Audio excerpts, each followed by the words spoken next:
Test 1, 2.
Appreciate it.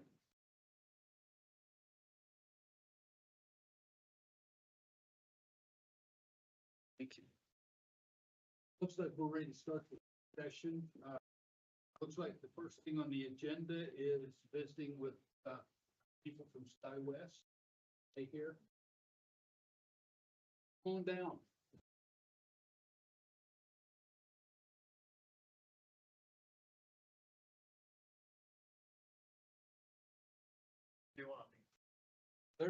Oh, we don't have a microphone. Just 1 second. I'm sorry. The camera's having issues. Oh, very good. Yeah. And while they're trying to get that set up, make sure that any questions that you have, please go ahead and ask about presentation. If we have any questions about anything along the lines of SkyWest is doing, anything along those lines. So make sure that you bring them up. Go Good ahead. evening. Thank you for having us. I'm Casey Weta. I'm the board chair of the Casper Alliance. And this is Daniel Belmont. He is the director of market development for SkyWest Airlines. We encourage you to listen to what Daniel has to say, ask questions. We would like to come back and have you consider participating in a future MRG. So I will let you go ahead and chat with Daniel for a minute. All right. Appreciate you having me out for this. Just so everyone's aware of what an MRG is, it's a minimum revenue guarantee. So just make sure we're all on the same page there. It's a tool that's used in the aviation industry when an airline is starting service in a new community or in a community where the route isn't quite sustainable or profitable on its own. And so we've had one in place here for a number of quarters here in Casper, where we have been requiring the community to support this MRG in order to keep air service in place. And so really wanted to make it out here today to let you know that that's still the direction that we are needing to go. The route just isn't quite profitable on its own, and we don't want to be in a position as an airline to have to make those hard business decisions to withdraw a route, from a small community. And so we're, continuing looking for a partnership with you all to make this route profitable and to allow it to continue to mature and to gain ridership there. So that's very high level, what we wanted to present to you all, and wanted to just put a face to the MRG, if you will. So maybe I'll pause there just real quick, see if there are any questions. Go ahead. So last fall or summer, I believe, I can't remember. You guys came to us and said that if you got a bigger plane, more people are going to be flying, and then the chances of reducing that MRG or making the MRG go away was highly possible. And so I don't believe we've really got any reports about the ridership on how that flight has been doing, how many flights that there are. We've got no information regarding the last time when we just did this. And so do you have any of that information? I don't have it with me to present necessarily, but I know we had the back and forth, with the airport and different groups that will have that ridership information. When we made that transition to the larger aircraft, it was a little slow going as far as getting the loads up to where they need to be. And we also had some less ideal schedules in place for a few months while we were making a transition with our fleet to the larger aircraft. But over the last few months, we've had the current schedule in place where the aircraft leaves early in the morning and comes back late at night.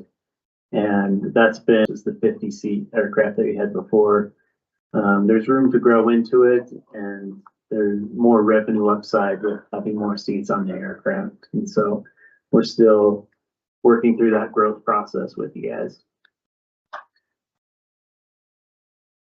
Can I do a follow-up? Go ahead. As a follow-up, so so part of the issue is that you guys' schedule, you were trying to adjust the schedule or whatever else to fit for yours. I suppose that's kind of what some of the issues are, is that we have early morning flights and late flights. So it's not very conducive for people to fly. Is there any way that Fly Casper or somebody can work with the system to see if we could get a different flight that maybe might be conducive to actually more people flying? Yeah, right now with the aircraft, it remains overnight here in Casper. And so it allows for people to get out first thing in the morning and get into Salt Lake and catch a lot more connections than if we were to operate something, say, in the middle of the day. So it's tricky when you just have one flight a day to a hub. You kind of have to pick a time that captures the most connections. So when we leave early in the morning, it lets you have multiple opportunities in the morning or early afternoon to connect outward from Salt Lake. And then by having it come in later in the evening, you've got more connections, say from the late afternoon and the evening, to help fill up the flight. So it's kind of a give and take when you have just a once daily schedule, but it's the one that's in place now is best suited for maximizing the amount of passengers that we get on the plane. Go ahead, Michael. Well, first, I guess I just have to say I'm surprised that you don't have some data to share with us, because that was such a deep part of the discussion previously. So, but in future presentations, we'd definitely like to see some data about ridership. But my question is about the ridership. Particularly in this case, if there's an increase in ridership given the larger plane, as the vice mayor stated, we talked about the 50-seat plane and moving to the larger aircraft, that would, hopefully provide some room for growth in the market. But so not knowing that, makes a difference, I think. So that would be one question I'd like to see is, with the larger aircraft, has there been an increase from, you said about 50%, so that's not even the 50 riders. It would have been on the smaller plane. So confused there. And I guess just not knowing what the decision point is where, you would decide to make that move from the smaller aircraft to the larger aircraft. Why not just stay with the smaller aircraft? Yeah, no, that's a great question. Yeah. Why would we change the capacity in a market that may not be quite suited for it? And the answer comes down to some initiatives from Delta Airlines, our partner airline, where they are or have gotten out of the 50-seat aircraft because it doesn't have any first class seats in it. And they've been very brand aware, if you will, trying to make sure that each of their routes has a first class product on it. And so there's a lot of communities that are in the same situation as you, where the larger aircraft was kind of thrust upon them, if you will. And so it has created this, similar type of situations in other communities, but it's unfortunately been a Delta driven initiative that we've just had to salute and say, okay, we'll get it done for you. Thank you. Amber? Thank you. Can you give any context for, I presume you work with communities all over on a very similar scenario to what we're dealing with here. Can you give us any context, what you've seen work well in other communities in terms of models or mechanisms that they're using to support this partnership, partnerships that you've seen work really well with, and what does that even look like in your eyes? Does working well mean it goes away? Does working well mean it comes to a point where everybody sort of understands the purpose of it and commits to funding it long term? Like what do you see as sort of trends in the communities you work in? Yeah, so there are a number of communities where we have this type of arrangement, and it really comes down to a lot of good marketing and partnership with the community to get communication out regarding the flight and get people writing it. I'd say when we get to about an 80 to 85% loads, getting on that plane is when you'll start seeing those MRGs start to go away altogether. There are some communities that don't have the demand there to meet that, and they do have mechanisms in place to fund it long term. And usually that involves different groups, whether it's the state or the city or the county, things of that nature. I think Casper is in a good position where you guys have a lot of good growth and a lot of, good business ventures coming down the pipeline that you'll get to that point eventually. That it'll take just continued partnership, getting that flight marketed and getting people using it and liking it, spreading it by word of mouth to others. Do you have a follow-up? I do not. Thanks. Yeah, I mean, it seems to me that we're kind of set up to fail in the way that the flight is right now. I mean, I travel a lot for work and actually had loyalty with Delta and ended up having to switch over because the flight options are just kind of terrible. And I think then I've just the other night my parents were trying to fly in and missed their flight, and with only the one flight coming in, it was actually better for them to just fly to Salt Lake and drive home. They got home, hours before they would have had they chosen that second flight, had they been able to get on it. And so I think, in practice, I understand the logistics of having the one flight go out, come back, stay the night. But I think, I would love to fly Delta every time if I could. But I just don't choose it because it's just not conducive to, a schedule. I've got some kids. I want to get home as soon as I can. I don't want to have to leave at 5 a.m. And so I don't know. I mean, I think to Lisa's point, I don't know what the options are there, but it just seems like the timing of it is really, really probably the worst thing about us being able to do that kind of promotion and community partnerships, because it's just they're just kind of unreasonable in a practical manner. So I don't know if you have feedback on that, but I mean, coming from somebody, like, it's really disappointing.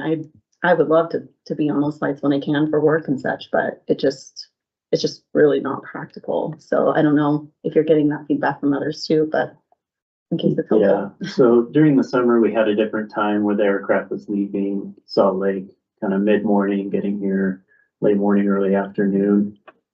We kind of got a flip side of that where people were upset that they couldn't get out and, make a day trip to Salt Lake and take care of their business and come home. So with schedules, there's always that trade-off where it's going to work for some and not for others. But what we have found is the best opportunity to establish those connections is the schedule that we have now. Now, that's not to say that we couldn't move it around a little bit, maybe an hour or two here or there to try and make it not so early and not so late. That's definitely something we could look into if you think that would be a benefit to you guys. We're happy to do that. I could do a quick follow-up. Do what? I could just do a quick follow-up. Is that okay? Go for it. Yeah, I appreciate that. I mean, obviously I'm one person and that is not my area of expertise, but in case it's helpful to have that kind of feedback, I mean, it might be something that could set it up to be a little bit more of a positive option for people who are, going. It's quite early. Yeah, it's so early. Thank you, Mr. Mayor. Thanks for being with us tonight. I appreciate your time and your energy to come here and visit with a number of groups, not the least of which is our esteemed council. One of the pieces of information that actually helped to make available from the state of Wyoming was with regard to the economic impact that this particular flight means for our county. And if I remember correctly, that figure was somewhere in the neighborhood of $11 million in terms of total economic impact. To me, that was a pretty astounding figure and something I thought was really important to be aware of. Do you have any insights with regard to that, and perhaps any comments that you would care to share with regard to that level of impact? Yeah, maybe just at a high level, there's lots of studies that have been done similar to what you're speaking of, where it measures communities' air service and tries to find the economic impact there. And you'll find that that's true across many communities.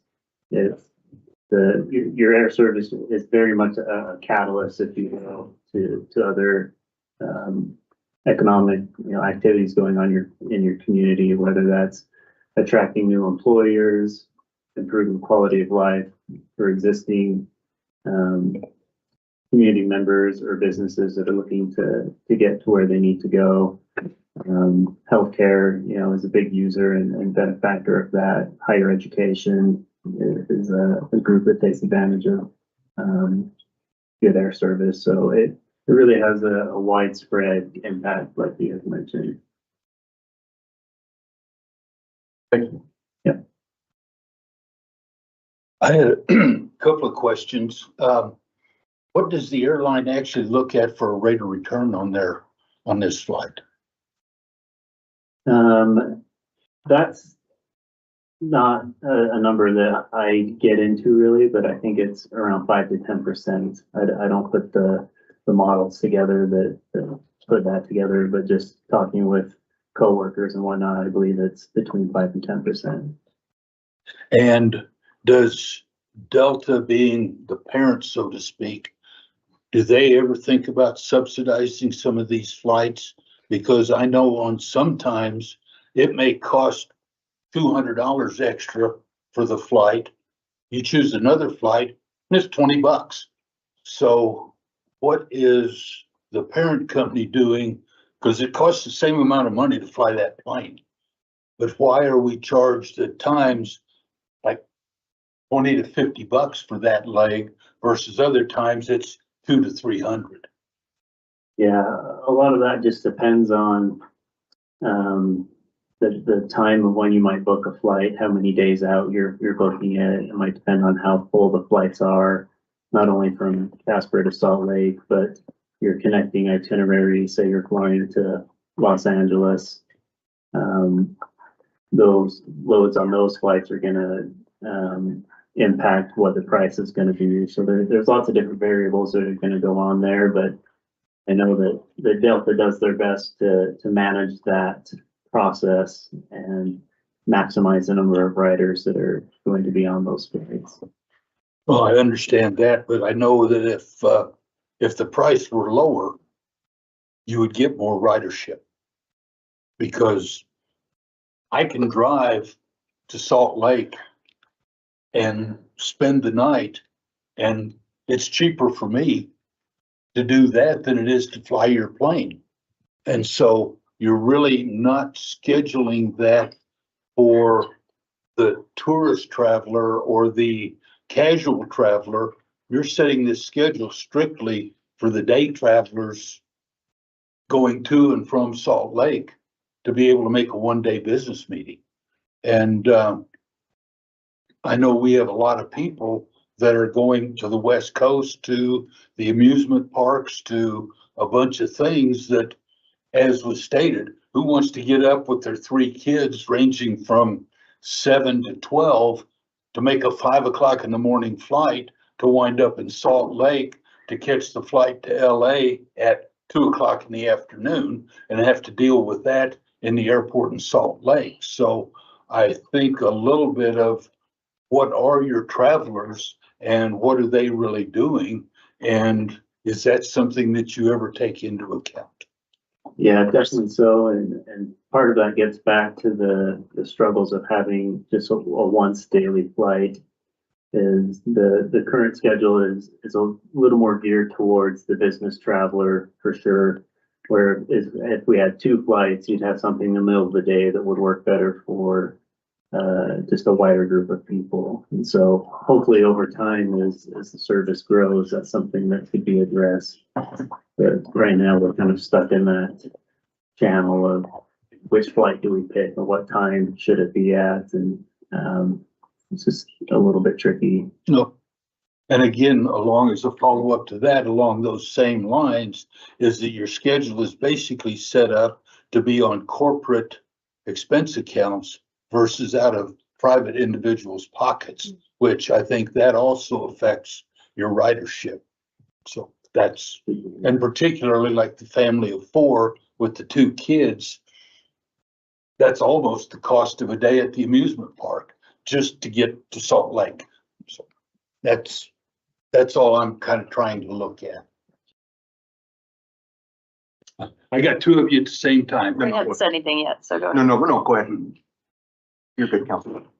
I was wanting to see if it would be possible to hear also from Casey. I know that some of what we're talking about may be a little bit more of the analysis that Casper has been doing over the last couple of quarters as we've been kind of monitoring this and having this discussion. So I don't want to switch gears if there's other questions for SkyWest specifically, but before we wrap up this conversation, I'd love to hear, I feel like some of the questions we're talking around are a little bit more better suited to your Flying Casper Alliance.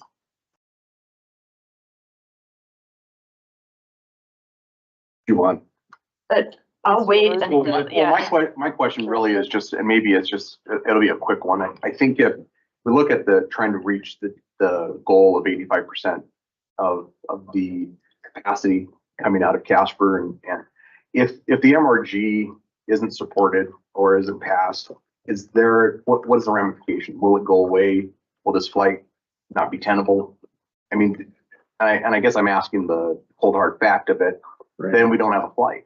Then we don't have that. And I think that's the reality that we would have to face in Casper, which I think city manager focused and said that we're getting an $11 million economic impact in our community from this. I think that that's an important aspect to look at. So if we don't support this, what are the ramifications? Will that flight leave? Yeah, that would be the hard business decision we would have to make. You know, we look at each of our routes on a market by market basis and need to determine, you know, are we profitable in that route? If not, where can we move that aircraft or move that block of time in order for it to be profitable? And so, you know, it's something that we've had to do in a number of communities over the last couple of years. Is COVID's been, you know, tricky for the industry, for everyone really. And the pilot shortage that's going on has got an outsized impact on regional carriers, where it's very, very difficult for us to maintain the number of pilots we need to operate to as many places as we would like to. And so, yeah, it would put you in that position, I'm afraid. Great. Thank you. Thanks for being candid. I appreciate that and understand. Thank you. And maybe to add to that just a little bit, in the event that the flight were to leave, it would be very difficult to get it back in the foreseeable future, just because that aircraft time would be spoken for somewhere else. And just the nature of the industry right now for small communities is that air service is very hard to come by. Thank you. Any other, oh, Yeah. go ahead. Well, I don't want to cut in front. I guess, well, maybe this might be more appropriate for the next. I guess I'm a little bit confused because when I fly, the flights are really busy. And so to me, it seems like it's something about the model and not necessarily something about whether people want to fly out of Casper or not. So I don't know where that point of analysis is. I mean, I have an opinion that it has something to do with the fact that there's only one flight and also the timing of just that one flight. It seems like historically it was easier to hop on the flight. So was there a second flight that was taken away? And I'm sorry, I'm ignorant on this. But why are we at such this like kind of shoestring model? Because it does seem it's kind of backfiring on me. Yeah. It really just comes down to the limited number of pilots and aircraft that we have to be able to, you know, spread out amongst all of the different markets that we operate to. Mm-hmm. So in Salt Lake, for example, we've got just a handful of aircraft that service maybe 7 or 8 different communities. And so there's just not a lot of resources right now in the industry to be able to give everyone the ideal schedule. And that's just how it's been for a little while here. And probably going to be looking like that for the rest of this year for sure. And hopefully in 2025, we start seeing a little bit of a rebound on those pilot resources to pump them back into the system and start getting better schedules, more flights and that type of thing.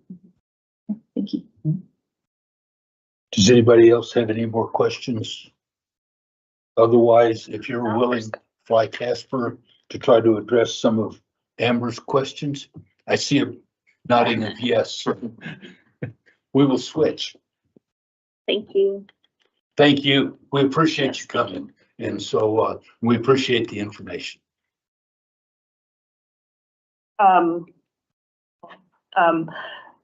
Just wondering if you could give some insight into any of the questions that you heard come up. I know that you all have, there's been a lot of conversation around the flight time itself, around the impact of having sort of that afternoon flight in the summer and how we feel that went, and also around what type of trend we're seeing since some of the transitions that have happened in the last couple of quarters have happened. So I'm wondering if you could provide any context for us there. Sure. So in the summer, we had this flight that I think arrived at around 10:30 in the morning and left around 11:15 or something. And our ridership really fell off during that time because it didn't meet for people who were coming from the East Coast. People couldn't make that flight. And so they were either having to spend the night in Salt Lake City or look for other transportation means. And Daniel came out in July and we talked to him about that. And just that really was not working for the community, and that this overnight plane worked a lot better for Casper under the circumstances of having one flight. And SkyWest worked with us and reinstated that round overnight flight, which accommodated more people than the middle of the day flight. In terms of, we didn't ask Daniel to come with all of the data, but I can certainly provide that data for you. The flight information, Glenn has that at the airport. He reports out every month what the flights are doing, and I can provide a summary for you for that. Flight Casper Alliance asked the state to do the return on investment study for us. That was not something that SkyWest did. They were gracious to do it. They usually do these every 5 years, but I asked them if they could put something together for the last year so that we could come back to the community and tell you what the flight was bringing back to the community. And when they look at that data, they start with a starting point of how much a flight brings into the airport and the operations of the airport, including salaries, fuel, fees, all of those kinds of things. And then they have a formula that trickles it down into the community. So those employees take their paychecks and they buy groceries and they pay their mortgages and their electric bills and that kind of thing. And they're also able to calculate out how many of those passengers are visitors to Casper. And they have a calculation for that. And of that $11 million+ that came back into the economy from June of 2022 through July of 2023, $5 million of that was from visitors to Casper. And then the other 6 was people in the community going out and spending money here from that, just one flight a day. And of course, the United Express flights also bring money into the community as well. And we asked them to just look at this one flight, and it was a pretty significant return to our community. As Daniel has said, it's there are a lot of communities in this country who would like to have this service. They have money put together to support it. And if we lose SkyWest because we're not going to support it, it will be very hard for us to get back, and it will significantly harm the economy of Ventura County. Only Casper and Jackson have the Delta connection in the state, and Casper's the business center and hub for the state. I think if we want to continue our economic growth and continue to attract new businesses like the Scottsdale Mint and the Wyoming Sports Center, and we've got this new basketball tournament coming in. If we want to continue to attract those kinds of events to Casper and new companies, we really need to support having more than one airline, because Casper really needs to be connected to both the 2 major cities in the region, which are Salt Lake City and Denver. Follow up. Thank you. And, you've been working on this for quite some time now. And so I'm wondering if you can give me a sense of how you see this playing out over the next, say, 3 years. Like, we've been having to try to kind of deal with this on little bite-sized timeframes, like, quarterly or every other quarter. I can't remember how often you've been coming to me, but I'm wondering if you can help us project out a little bit further, even if it's not an official projection, but just sort of your sense of where we're headed, and what it's going to take to get there. Well, I don't have a magic ball, but, just based on conversations with people in the community, with, Daniel and SkyWest, and the past history of Casper, I think we're going to get out of this. I think we're going to see ridership increase, but I think we have to give it time because Casper's right on the cusp of some really great new things, as you all know. And we need to maintain this airline until we can get these things up and running. And I think that once those things get up and running, the new shooting center, the continued events at the event center, Scottsdale Mint develops. You've got other companies that have come into town that are developing, and the Wyoming Sports Ranch. I think that without a doubt, we'll be able to get to that profitability point. I don't know the timeline because some of these things are out a couple of years. Pre-pandemic, Casper didn't need an MRG. We were filling the flights and the Delta connection was profitable. And as Daniel has said, a lot of the flight habits haven't quite returned since the pandemic. And that's also going to take time to get back to a normal rate. And at Casper, I think we'll get there. If we didn't have so many great things going on, I wouldn't say that at all, but we have so many things that are developing in our community that I'm confident, and I hear that from other people too, that they're confident that we're going to get out of this MRG and be able to support the flights themselves, will support themselves. And when that happens, perhaps we'll get another flight so that we're not just limited to this early morning and late night.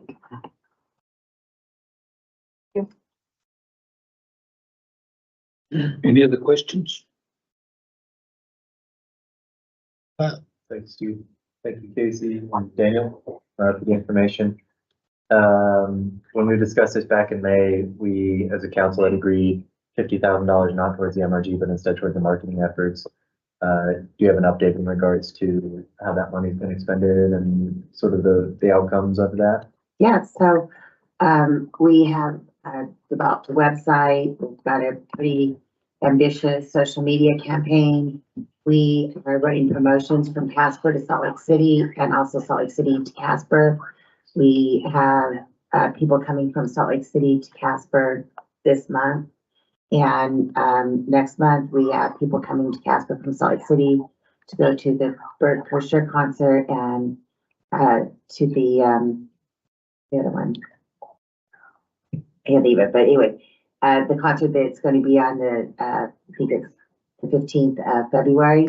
We've had a lot of interest in those, and that's been really positive. One of the people who won one of our promotions wants to stay for the whole week, so in January. So I thought that was exciting, and vice versa, we're taking people to Salt Lake City.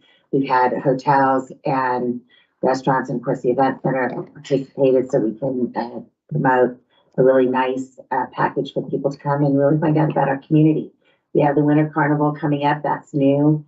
That was created through Visit Casper to bring people to our community during a time period when we don't have a lot of visitors coming. And that will start at the end of January and go for a full week. And we're hopeful that we'll get some visitors and some more ridership on that flight from Salt Lake City to Casper.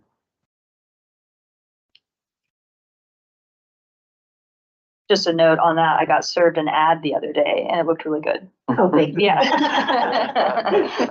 So I can attest there are ads making their way around. And we're working really closely with the Chamber, Visit Casper, Advanced Casper to really promote the SkyWest flights. and increase ridership on that plan.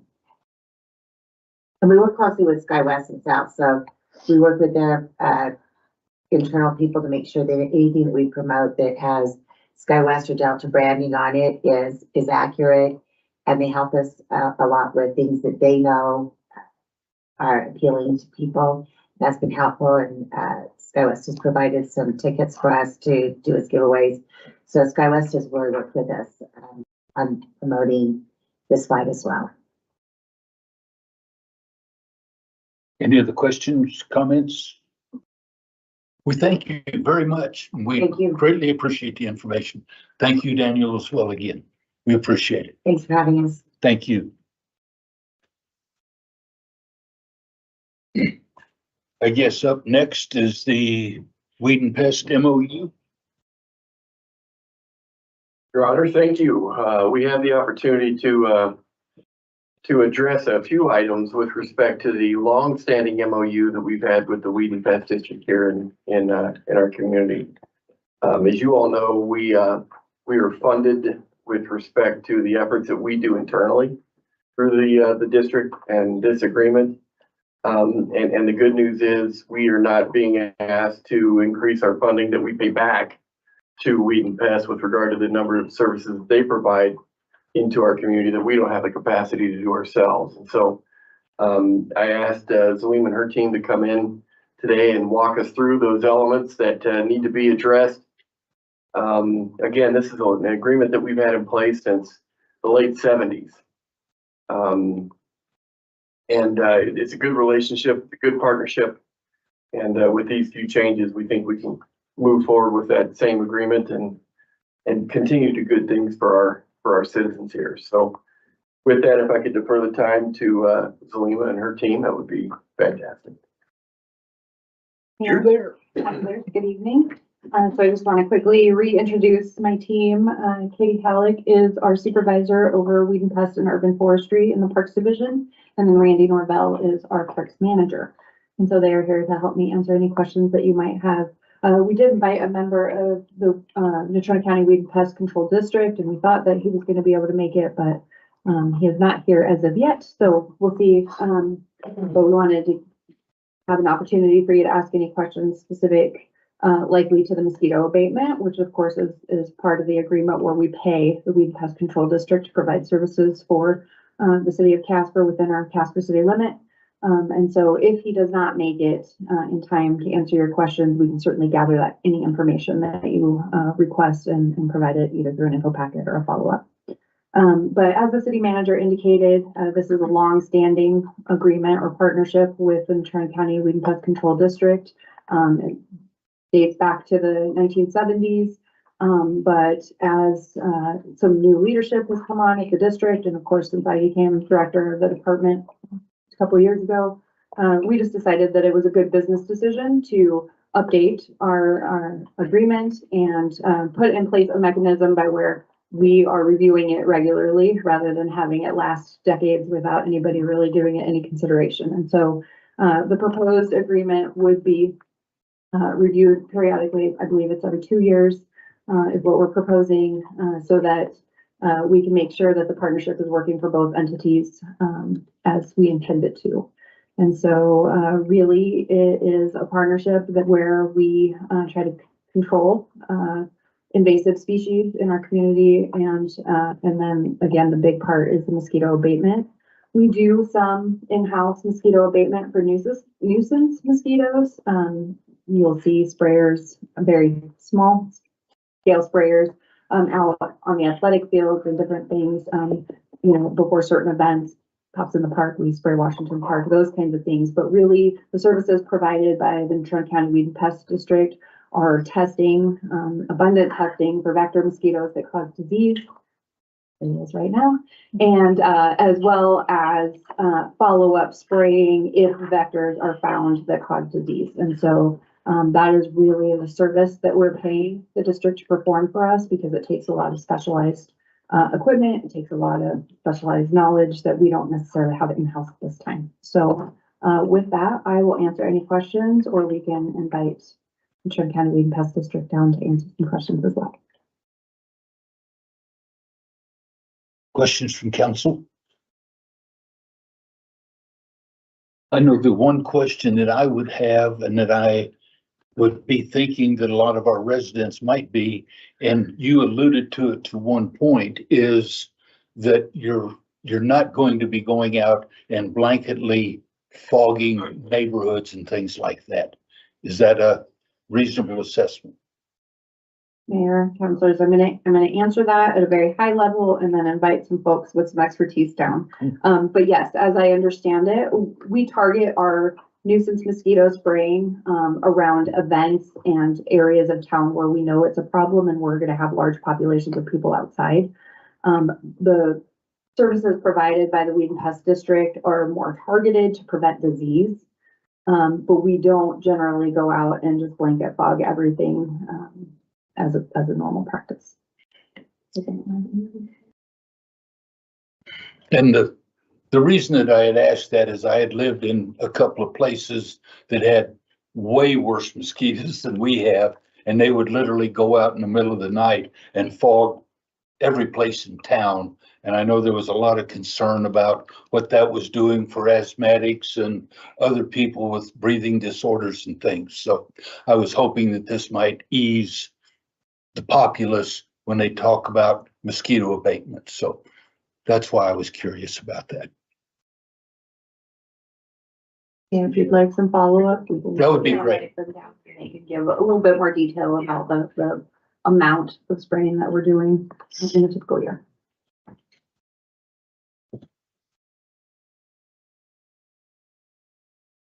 Councilman John Lehman, I'm the mosquito control coordinator for the Trumbull County Weed and Pest, so I'm responsible for coordinating some of those efforts. But your question, was it?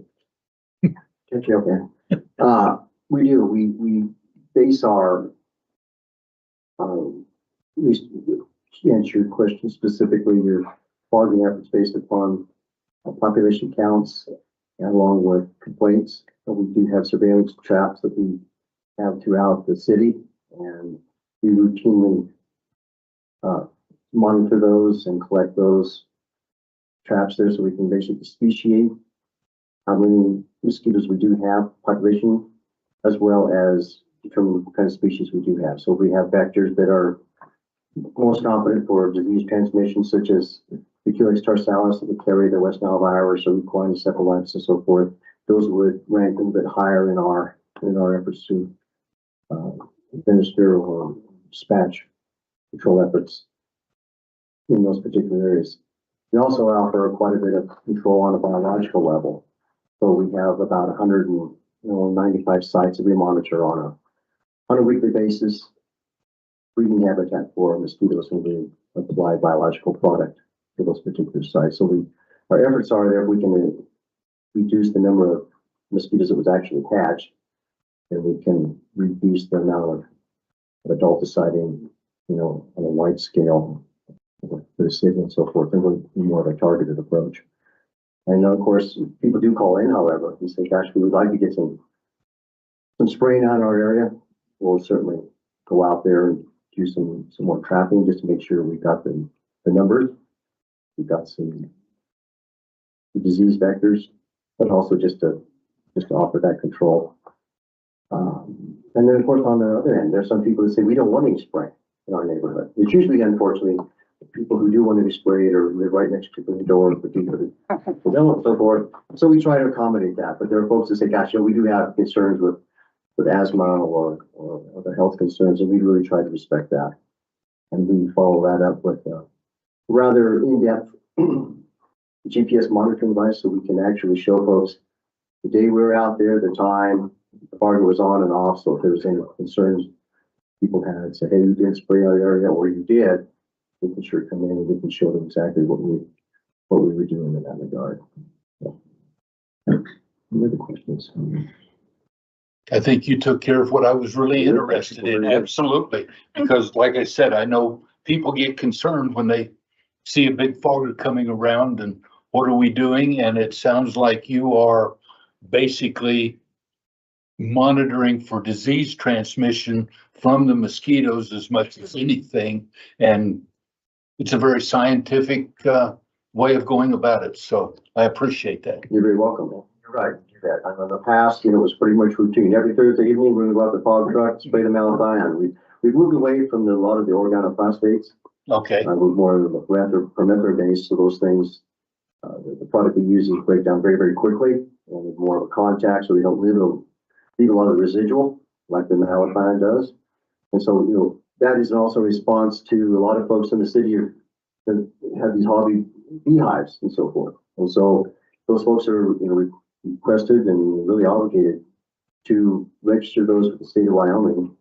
And then that information we're able to gather, put it into our system. And so we're familiar with where those beehives are. And so we can put that in our database. And so if we're going to be in an area, we'll certainly respect that. And I try to make a point to visit with those folks that do say, hey, we're going to be out in the area. If you see a fog truck, you do know you have a beehive, we'll certainly shut down spraying in that.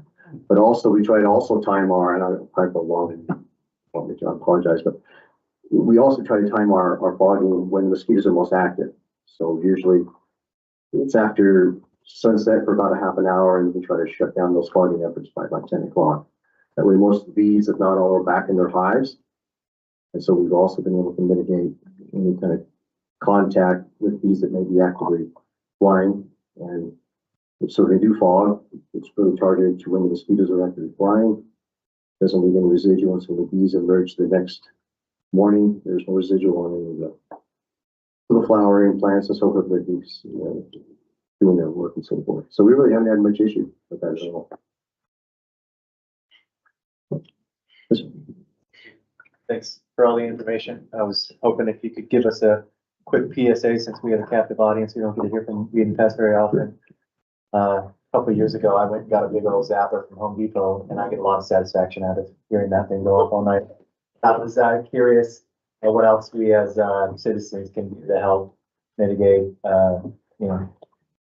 disease transmission and reproduction of mosquitoes and stuff like that. Didn't know if there was any good takeaways in that regard. That's an excellent question. I appreciate that. One of the things we found when doing some surveillance work in the city itself is a lot of people may have some of these ornamental ponds, like a fish pond or a rain barrel, or if it's a little pool or something of that sort. It's amazing. Those are what we call container breeding mosquitoes. So those mosquitoes are the most competent for carrying a transmission disease.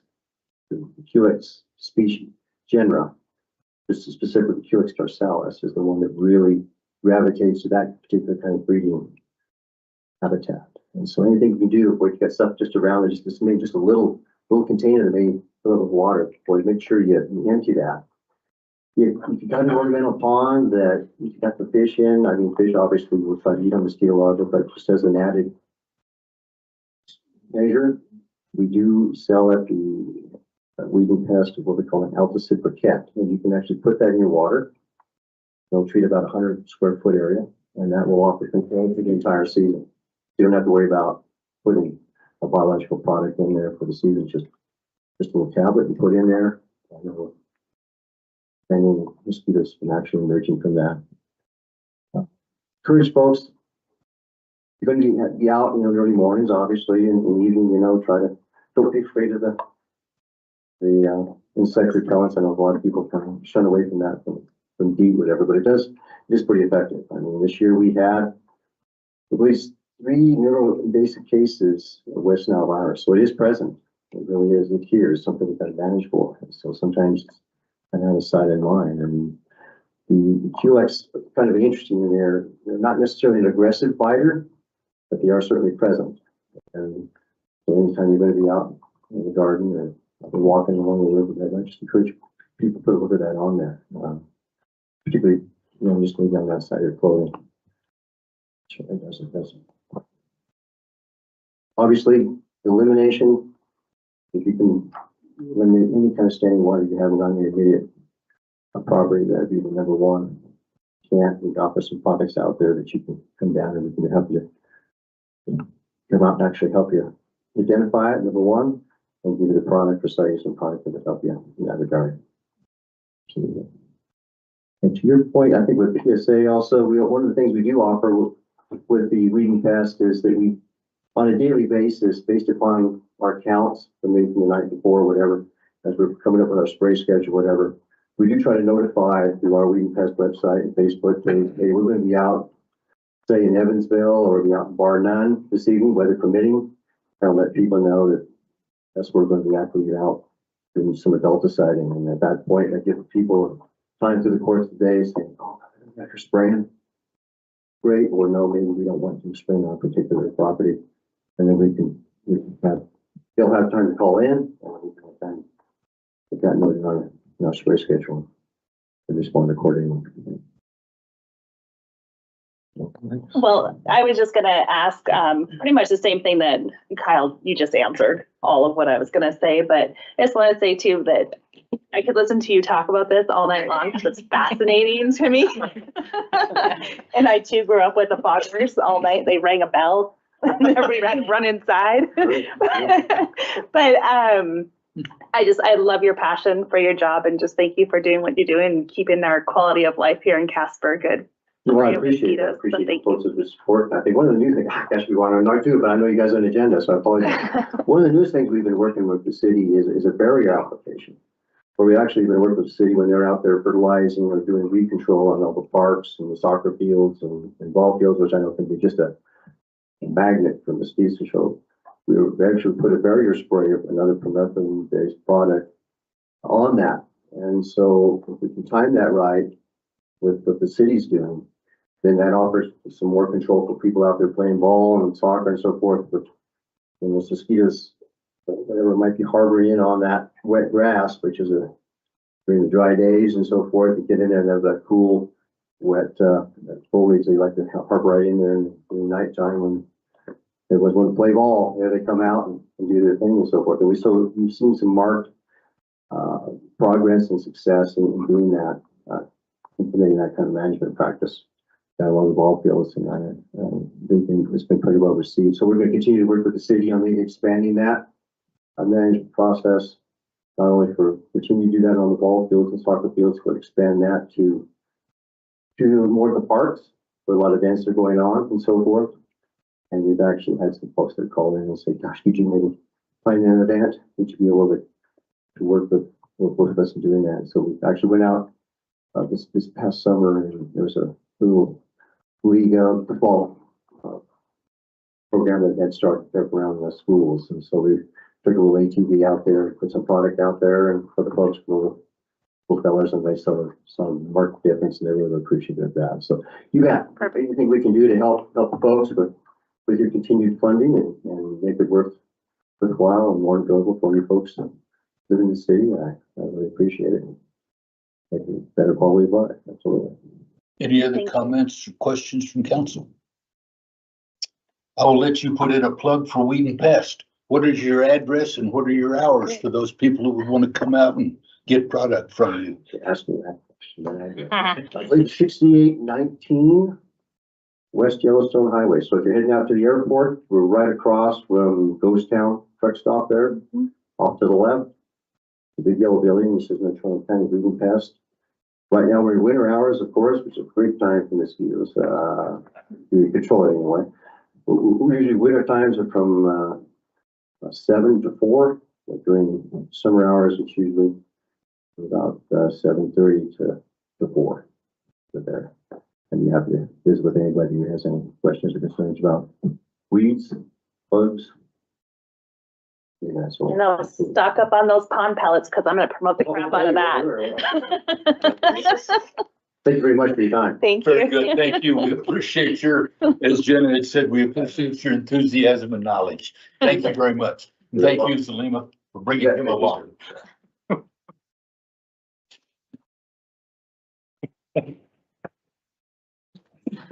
I think the next thing on our agenda is the Shooters Complex. Mr. City Manager. Thank you, Mr. Mayor, members of the council.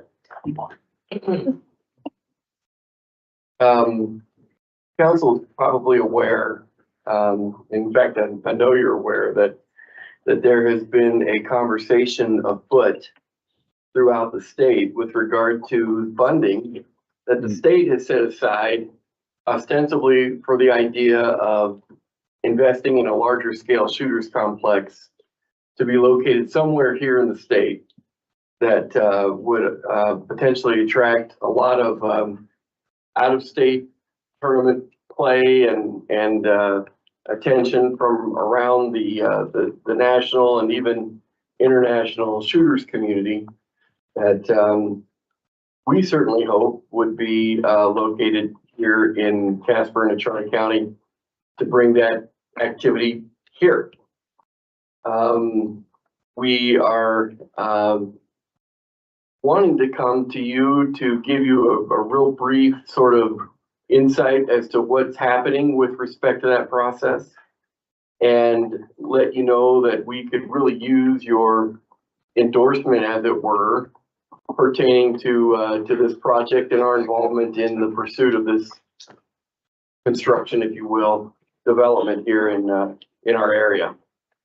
And that fundamentally is what we need to talk to you about tonight. Whether or not you are comfortable with our getting more and more engaged in this, because it won't be too long that we will be asked to submit a letter of intent to throw our name in the hat, if you will, on a formal basis, to be considered as the venue for this this development. And then furthermore, there will be an application process that, if the council is comfortable, we would participate in larger community effort to participate in that process as well. And certainly once it gets to the application stage and the legislature starts to make decisions that winnow the eligible communities and so on, we hope Casper is ultimately the last community to be winnowed out and ultimately decided upon to be the home for this new complex. As you all know, however, these processes can be very, very competitive. They can be very, very political. And so your involvement throughout the process will be really, really critical for us, if indeed we want to play to win, as it were. My suggestion would be that we should partner with the county. We should partner with Advance Casper and Visit Casper and other stakeholders that are here to engage with this and be a part of this all the way to the end and ultimately be the victorious area for this. Mr. Tremmel here has been one of our key participants on behalf of the city. There's a number of us, however, that have been participating. And if I could defer some update time to Jeremy, I would certainly appreciate that. Thank you, Mayor. You're up. Councilors, thank you. Yeah, as city manager mentioned, there have been a number of city staff that have participated with local community groups and other community members to try and digest the information that's been put out by the legislature in kind of formulate a plan, if you will, if a response is warranted and you all support that. With that being said, the first letter of interest is due to the state on March 1st. And so we're hoping to put a little more work together before that happens. One of the things that we would like to do is work with our partners at the University of Wyoming to do a study to ensure that this world-class facility that the state is looking at, if it were housed here, it would provide an economic impact that would be positive, not only to our community, but also the state of Wyoming. In furtherance of that, we would ask if you are wanting this to move forward, if we're going to put a letter forward in March, if you would supply a letter of support for that project.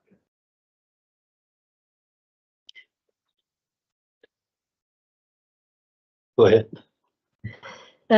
I suppose the study, by doing the study, do you think is going to assist us with our application? Certainly, I think. Is that just for us to know? Certainly the legislature has put out that there's this $10 million pot of money that they're willing to put forward. And as many of you are aware, that amount of money doesn't go very far when you're talking about doing construction and infrastructure.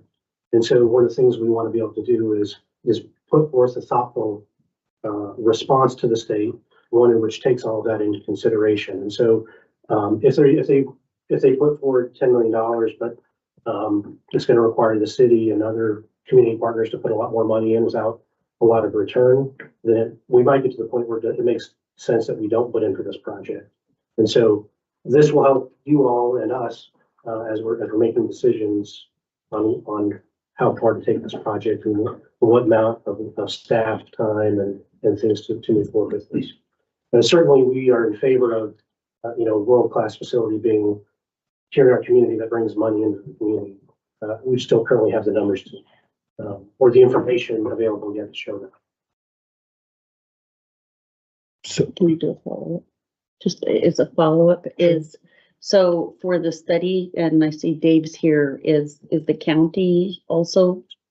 Yeah, so there's a number of individuals, as Carter mentioned, Visit Casper, Advanced Casper, Casper College, Natrona County, and other local communities that are, supportive of this idea of bringing economic development here through the Charlotte.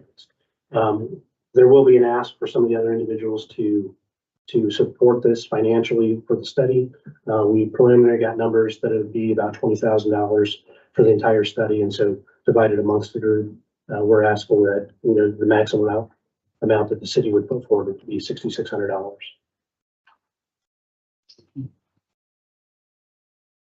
at this time, I believe you're looking for a thumbs up, thumbs down for our support. That's correct.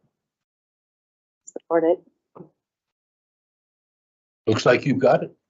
Go for it. Appreciate it. Hope it comes here. Appreciate Yep. that.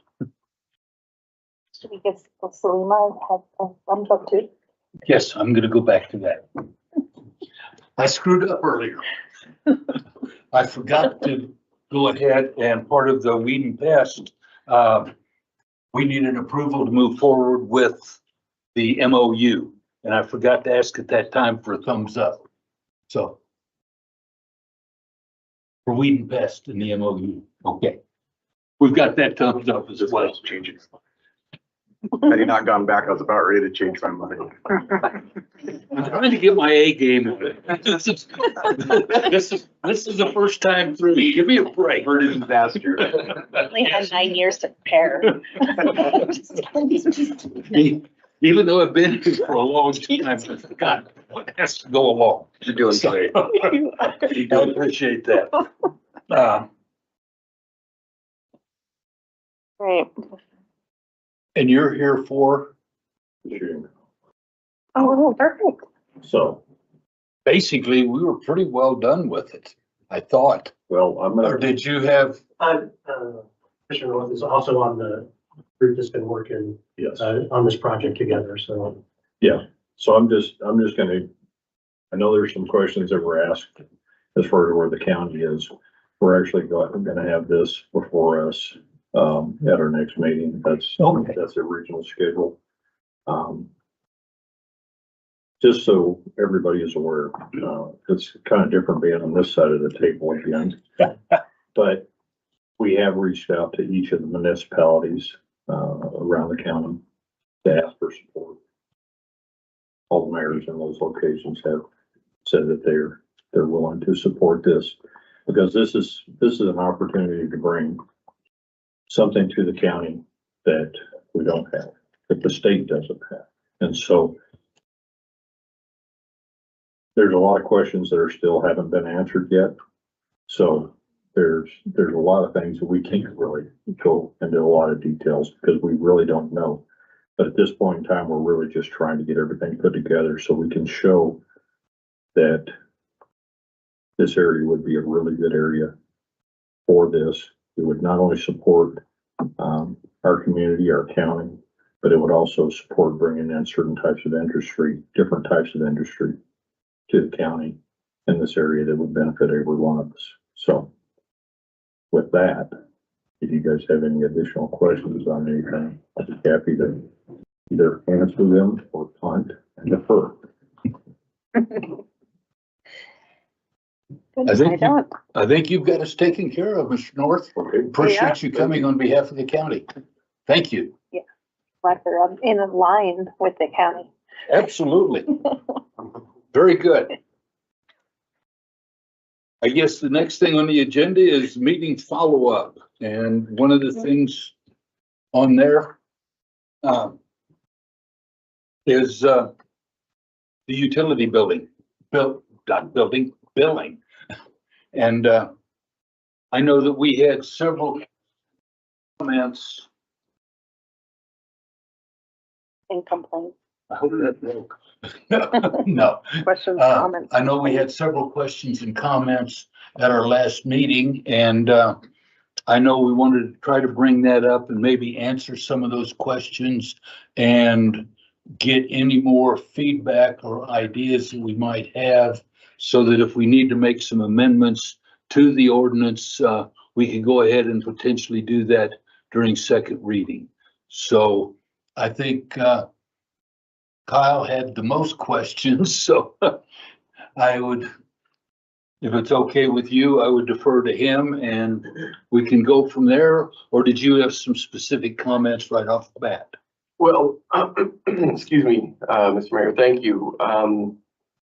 As we were listening to the dialogue from a staff perspective during the first reading process, we picked up on a few questions that perhaps we thought with a little homework we could provide some insights for.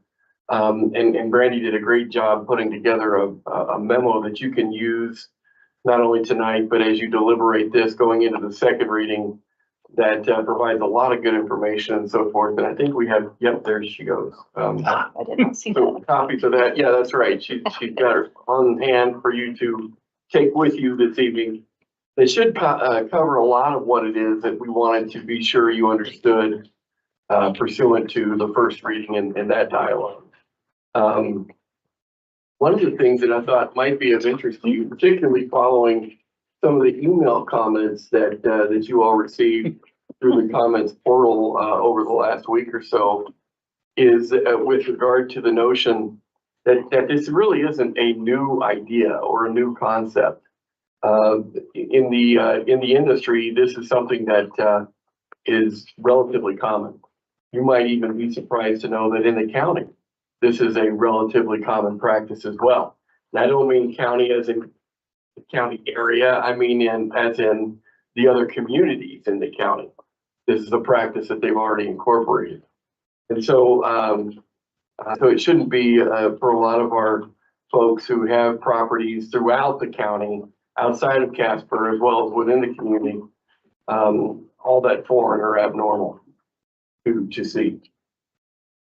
One of the other things too that I thought was really interesting, we have a pretty interesting split with respect to owners and tenants that we find are in a delinquent status and actually end up going into a collection status.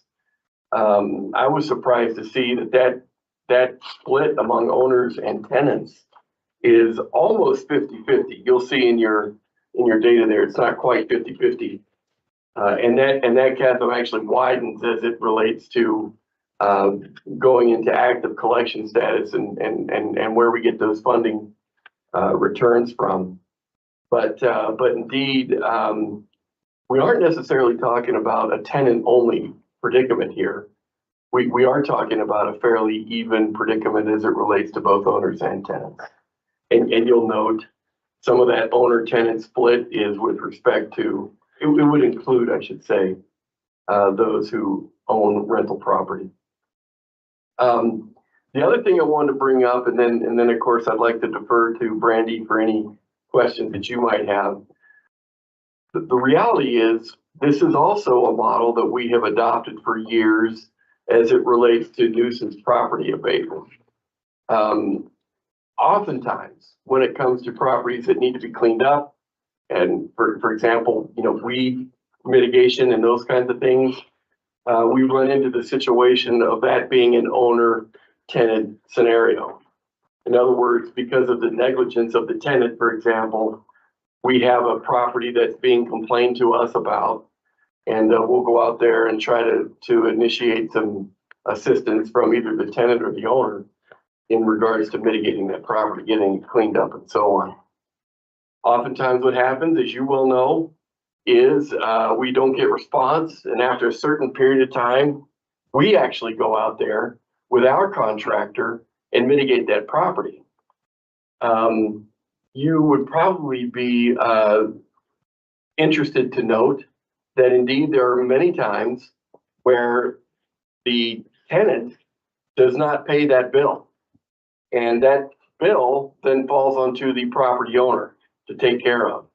That is an established practice that you already do and you already follow up on from the standpoint of following up with the property owner versus the tenant that may have been responsible for that negligent condition of a property.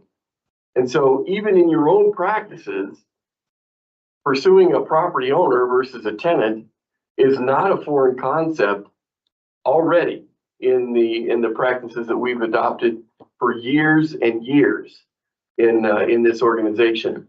Now, granted, we're not talking about utilities, we're talking about other bills that are associated with